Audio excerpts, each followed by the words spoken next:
Sinigundahan ng ilang mambabatas ang pagpasa sa panukalang magpapalakas sa Sustainable Livelihood Program ng DSWD na anilay malaki ang naitutulong para maiangat ang kalidad ng pamumuhay ng ating mga kababayan. Mula sa Batasang Pambansa, magbabalik si Bien Manalo live. Bien.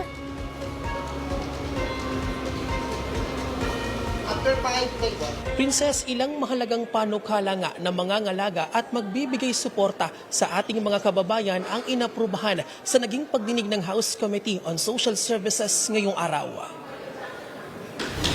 Do I hear any objections? Chair hears none. The House bills in question are hereby approved.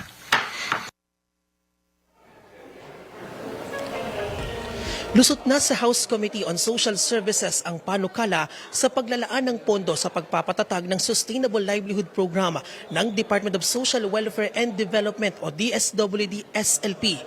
Target ng programa ang mga mahihirap at vulnerable nating mga kababayan, kabilang na ang mga benepisyaryo ng Pantawid Pamilyang Pilipino programa.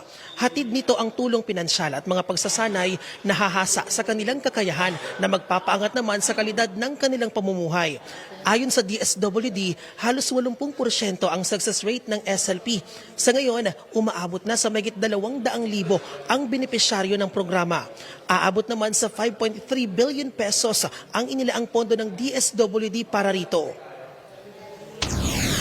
This measure is about dignity and opportunity. For many workers, livelihood support is not just short-term aid. As my fellow colleague Brian Remusan said earlier, this is not just ayuda, but something more permanent, something that will really go a long way. Samantala, nanawagan naman si Isabela 1st District Representative Antonio Tony Albano kay DSWD Secretary Rex Gatchalian na pag-aralang mabuti ang pagpapatupad ng anti-EPAL o no politician rule sa pamamahagi ng ayuda.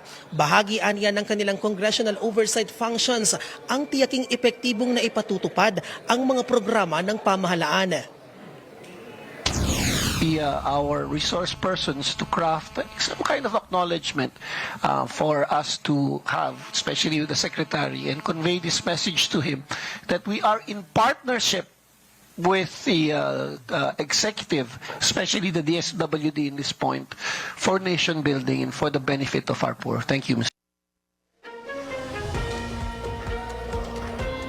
Tinalakay din sa pagdinig ang panukalang nag-aamyenda sa Republic Act 9433 o ang Magna Carta for Public Social Workers. Layo nito na dagdagan ang sahod ng social at health workers, partikular na ang mga job order at contract of service. Kasama rin sa panukala ang pagbibigay sa kanila ng 24 na araw na mental health leave at gawing prioridad sa mga job hiring ng DSWD at maging ng ibang ahensya ng pamahalaan.